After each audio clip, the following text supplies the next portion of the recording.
मैं हूं सत्य प्रकाश और आप जुड़े हैं लीगल बाउंड्री न्यूज़ मैगज़ीन के यूट्यूब चैनल लीगल बाउंड्री के साथ। कल एक ऑडियो वायरल हुई क्लब हाउस चैट, जिसमें कांग्रेस के सीनियर लीडर दिग्विजय सिंह ने एक पाकिस्तानी जर्नलिस्ट से बात करते हुए कुछ सवाल उठाए और उन्होंने कुछ ऐसा कहा जो कॉन्स्टिट्यूशनली और एक हिंदुस्तानी होने के नाते हर किसी को बुरा लगेगा।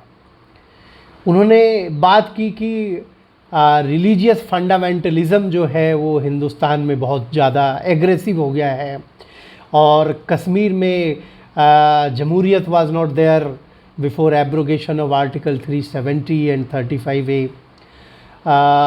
भारत में इस तरीके के बयान आप देकर बड़ी आसानी से एक पॉलिटिकल एडवांटेज, एक कम्युनिटी के वोट को आप पा लेते हैं, लेकिन किसी अन्य कंट्री में इस तरीके के बयान देने पे शायद आपके ऊपर कार्रवाई हो जाएगी, वहाँ की सरकारें, वहाँ की जनता आपके खिलाफ हो जाएगी। और दिग्विजय सिंह जैसे लीडर जो अपने आप को बहुत स्कॉलर समझते हैं, शायद उनको, मुझे नहीं लगता कि रिलीजियस फंडामेंटलिज़म की ठीक से जानकारी है और उन्होंने सही तरीके से रिलीजियस फंडामेंटलिज़म को समझाया है। उन्होंने बातें कही कि आरक्षण का लाभ जो है कश्मीरी पंडितों को तब मिला जब वहाँ पे नॉन हिंदू रूलर था और बहुत सारे ऐसे एडवांटेज मिले जो वहाँ पे एक नॉन हिंदू राजा होते हुए भी कश्मीरी पंडितों को दिया। ये इतिहास जानता है और इतिहास गवाह है और हम सब के सामने है कि कश्मीर में कश्मीरी पंडितों के साथ क्या हुआ। क्या दिग्विजय सिंह को इस बात की जानकारी नहीं है कि रिलीजियस फंडामेंटलिज़म की जो वो बात कर रहे हैं, वो कट्टरवाद की जो बात कर रहे हैं, वो कट्टरवाद केवल पिछले 5-7 वर्षों में ही हिंदुस्तान में आया और क्या जो प्रेजेंट गवर्नमेंट है, जिसको एक मीडिया और इंटरनेशनल मीडिया का बड़ा सेगमेंट है, जिसको हम इंटेलेक्चुअल सुपरमेसी जिनके अंदर होती है, जिसको हम कह सकते हैं कि इंटेलेक्चुअल सुपरमेसी के शिकार है, एक तरीके की यह एक डिजीज़ है जो एक कम्युनिटी है जिसको ये लगता है कि दे आर दी सुप्रीम। और डिक्शनरी में बड़ा अच्छा वर्ड है पेटी फॉगर्स, मतलब खास करके यूएस में इस तरीके के डिबेट्स होते हैं कि वहाँ का जो इंटेलेक्चुअल कम्युनिटी है वो 1929 में इस तरीके की बातें करता था और उनका यह मानना था कि जो उन्होंने पढ़ाई की है, जो उनको नॉलेज है, जो उनकी सोशल कनेक्टिविटी है, जो उनकी सत्ता तक पहुंच है, जो उनकी जानकारी है, वो सुप्रीम है। इसके अलावा बाकी और किसी को वह जानकारी नहीं है।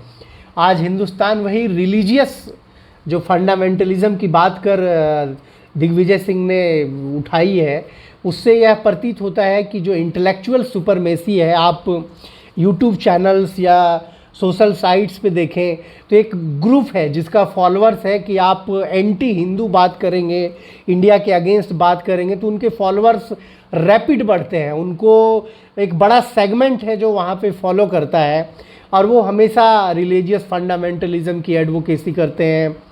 हिंदुस्तान में अमूमन इस तरीके की 3 कम्युनिटी है जो बड़े एक्टिव रहती है, जिनका मीडिया मैनेजमेंट, जिनकी कनेक्टिविटी, जिनका पीआर कनेक्शन और ख़ास करके या जो इंटेलेक्चुअल सुपरमेसी का ग्रुप है, ये मेट्रो सिटीज़ में, खास दिल्ली, मुंबई वगैरह में अधिक पाए जाते हैं इस तरीके के लोग। मैं सीधा आज इनको टारगेट कर रहा हूँ और इन्होंने एक आइडियोलॉजी सेट कर रखा है कि इनकी आइडियोलॉजी को जो फॉलो करेगा, जो इनकी बातों को तरजीह देगा, जो इनकी बातों को सुनेगा, जो इनकी बातों को फॉलो करेगा, वो हिंदुस्तान में अच्छा है और उनके जो काम करने के स्टाइल है अच्छा है।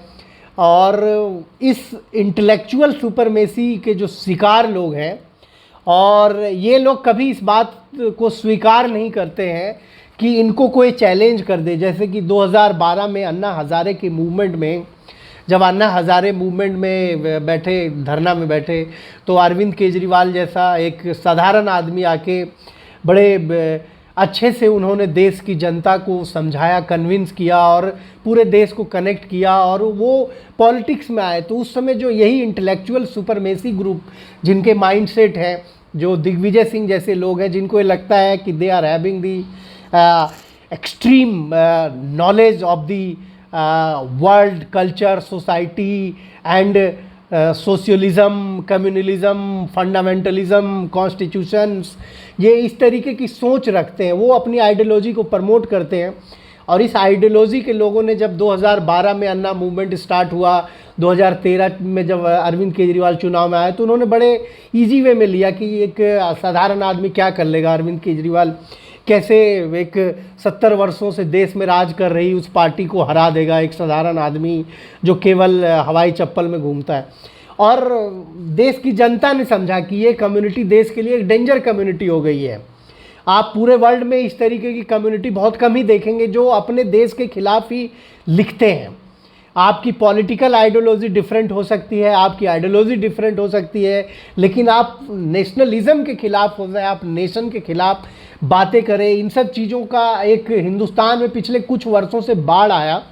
और वह इसलिए आया कि जब से नरेंद्र मोदी का कार्यकाल आया, क्योंकि मोदी खुद ही विक्टिम रहे इन सब चीज़ों का, और कांग्रेस पार्टी ने उनको विक्टिमाइज़ किया, शुरू से ही विक्टिमाइज़ किया कि नरेंद्र मोदी जो है वो हत्यारा है, इस तरीके के शब्दों का प्रयोग किया।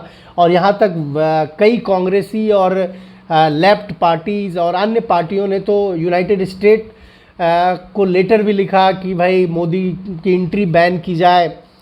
और क्योंकि उनका यह मानना था कि आखिर एक गुजरात का एक साधारण पढ़ा लिखा इंसान जो सरकारी स्कूलों में पढ़ा, जो साधारण ज़िंदगी जिया, गरीबी में जिया, वो इनके ईगो को कैसे चैलेंज कर दिया कि एक लुटियंस गैंग है, इस तरीके का गैंग है जो नहीं चाहता है। और ये कम्युनिटी बड़ी ऑर्गेनाइज तरीके से काम करती है। अगर आप इनकी आइडियोलॉजी को सूट करते हैं तो वो आपको प्रमोट करेंगे, अगर उनको एडवांटेज मिल रहा है तो आपको प्रमोट करेंगे। वही चीज़ नरेंद्र मोदी के साथ इन लोगों ने किया, वही चीज़ अरविंद केजरीवाल के साथ किया। लेकिन इनके माइंड में शायद ये 1970 की पहले वाली भारत को सोच रहे हैं।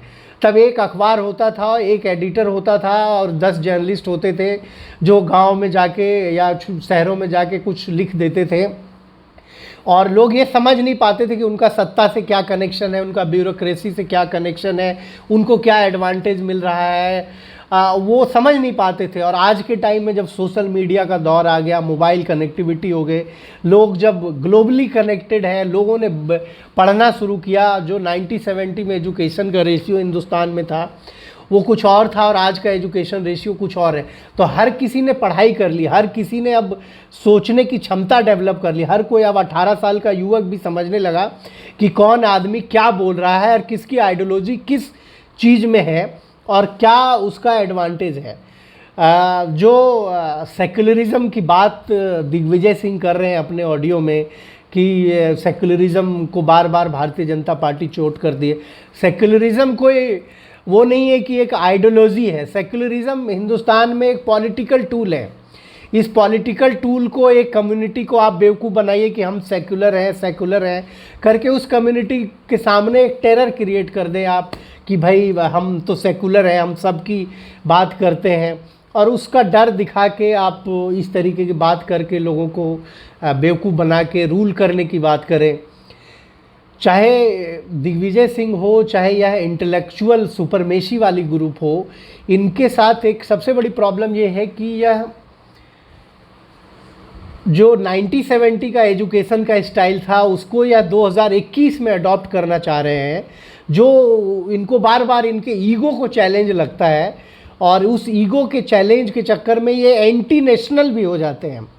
इनको यह नहीं पता कि ये क्या बोल जाते हैं। आप एक साधारण से आज यूट्यूब का चैनल बनाए और आप एक किसी आइडियोलॉजी को गाली देना स्टार्ट करें, चाहे वो बीजेपी के आइडियोलॉजी को गाली देना स्टार्ट करे, चाहे वो अरविंद केजरीवाल के आइडियोलॉजी को गाली देना स्टार्ट करें, चाहे कांग्रेस के आइडियोलॉजी को गाली देना स्टार्ट करें, चाहे सोशल प्लेटफॉर्म पे आप गाली देना स्टार्ट करें, तो आपका जो फॉलोअर है एक ऐसा ग्रुप फॉलोअर होगा जो एक आइडियोलॉजी को सपोर्ट करता होगा, आपकी आइडियोलॉजी के खिलाफ उसकी आइडियोलॉजी है। अब वह सेगमेंट जो है डेवलप होते होते फिर जो इस आइडियोलॉजी को प्रमोट करना चाहता है उसको यह फील होने लगता है कि हमारी आइडियोलॉजी को लोग सपोर्ट कर रहे हैं, लेकिन उनको यह नहीं पता होता कि यह एक आइडियोलॉजी है जो कहीं ना कहीं एंटी इनकम्बेंसी पॉलिटिकल सेटअप से है, ना कि कंट्री से। किसी भी कंट्री से किसी का भी कोई एंटी इनकम्बेंसी नहीं हो सकता। चाहे हिंदू हो, मुस्लिम हो, क्रिश्चियन हो, सिख हो, कोई भी हिंदुस्तान में रहने वाला वह कभी भी अपने देश से गद्दारी नहीं करता, वह चाहता नहीं है गद्दारी करे। और कुछ जो गद्दारी कर रहे हैं जो वो एक आइडियोलॉजी से इन्फ्लुएंस्ड है, उनको वहाँ पे कुछ फिनेंशियल गेन, उनको कुछ अपना एडवांटेज दिख रहा है। मेजॉरिटी ऑफ द पीपल जो है किसी भी कम्युनिटी का यह नहीं चाहता कि मैं जिस जगह पे रहूं, जिस कंट्री में रहूं, मैं उसके खिलाफ कोई काम करूं। लेकिन यह एक सुपरमेसी वाली जो सोच है, जिसको इंटेलेक्चुअल सुपरमेसी की एक बीमारी है कि मेरी बात, माय वे इज़ हाईवे, वो सोच वाली जो चीज़ है वो भारत में एक खतरनाक सोच है। और दिग्विजय सिंह इन्हीं सब चीज़ों को मुझे लगता है देख के उन्होंने शायद रिलीजियस फंडामेंटलिज्म को नहीं पढ़ा। उन्होंने जो बात की कि कश्मीर में रिजर्वेशन का एडवांटेज उठाया, तो 2005 में जो कश्मीर की स्थिति थी और 2004 की जो स्थिति थी, 2020 और 21 की स्थिति नहीं है। यह सोचने वाली बात है। कश्मीर से माइग्रेशन किसकी हुई? एक कम्युनिटी विशेष के लोगों की हुई। अगर कश्मीर में सेकुलरिज्म की बात थी तो सेकुलरिज्म क्या है? सेकुलरिज्म बहुत बड़ा टॉपिक है जिसको मैं 5 मिनट या 2 मिनट में डिफाइन नहीं कर सकता।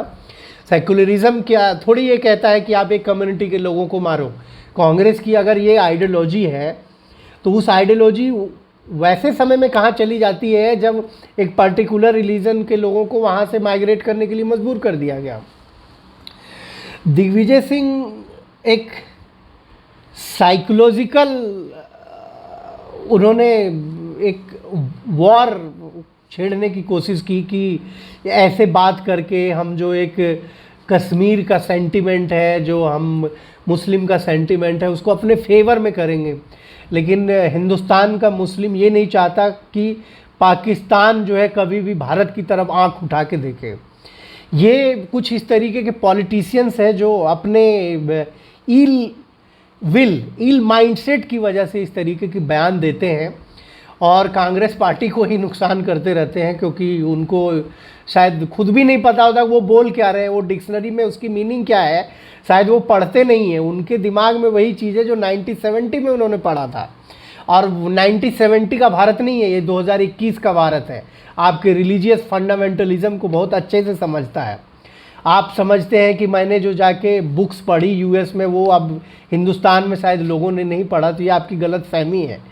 आज एक रिमोट एरिया का, छत्तीसगढ़ का और झारखंड का बच्चा भी आपके इस शब्द को समझ रहा है कि रिलीजियस फंडामेंटलिज्म की जो आप बात कर रहे हैं, जो कम्युनलिज्म की बात कर रहे हैं, यह सब आपका केवल पॉलिटिकल टूल है, इससे किसी को कोई फ़ायदा नहीं है। और कहीं ना कहीं आप इस चीज़ से देश को ही नुकसान करते हैं। आप पूरे वर्ल्ड वाइड एक मैसेज देते हैं कि एक हिंदुस्तानी खुद डिफेंड कर रहा है किसी वैसी पार्टी का, अपोजिशन का, जो देश की सबसे बड़ी पार्टी है, वो खुद बोल रहा है कि मैं यहाँ से आर्टिकल 370 हटाऊंगा। आर्टिकल 370 और 35A से कोई एक ऐसी बात तो नहीं है कि वर्तमान सरकार ने उनके राइट्स छीन लिए, उनके फंडामेंटल राइट्स को वायलेट किया। उन्होंने यह आरोप भी लगाया कि जेल में डाल दिया। जेल में जो एंटी इंडिया एक्टिविटी में इन्वॉल्व रहेगा, जो भारत के खिलाफ साजिश करेगा, जो भारतीय सैनिकों को मारेगा, उसको जेल में नहीं तो क्या फिर पार्लियामेंट में बिठाना चाहिए। और कुछ लोग तो पार्लियामेंट में हो सकता है ऐसे बैठे भी हैं जो इस तरीके की आइडियोलॉजी को सपोर्ट करते हैं। मैं इस अंक पे कुछ और वीडियो बनाऊंगा और मैं कोशिश करूंगा कि जो मेरी सोच है, मैंने एक कोशिश की है कि जो रिलीजियस फंडामेंटलिज्म, कम्युनलिज्म, सेकुलरिज्म की बात करते हैं, उनके ऊपर मैं कुछ उनके जो रिसर्च है, जो उनकी आइडियोलॉजी है, जिस आइडियोलॉजी को प्रमोट करते हैं, एक कोई बैठ के टीवी चैनल पे वो धीरे धीरे एक आइडियोलॉजी को प्रमोट करता रहता है, फिर जब वो आइडियोलॉजी प्रमोट हो जाती है फिर वो पॉलिटिक्स में आ जाता है। वही हाल हुआ था आम आदमी पार्टी के साथ, कांग्रेस के साथ, बीजेपी के साथ। एक आइडियोलॉजी को एक जर्नलिस्ट प्रमोट करता रहता है धीरे धीरे अपने चैनल के माध्यम से, एक अखबार के माध्यम से। फिर जब वह पार्टी रूल में आती है, वो राज्यसभा में पहुँच जाते हैं, उनको पावर मिल जाता है।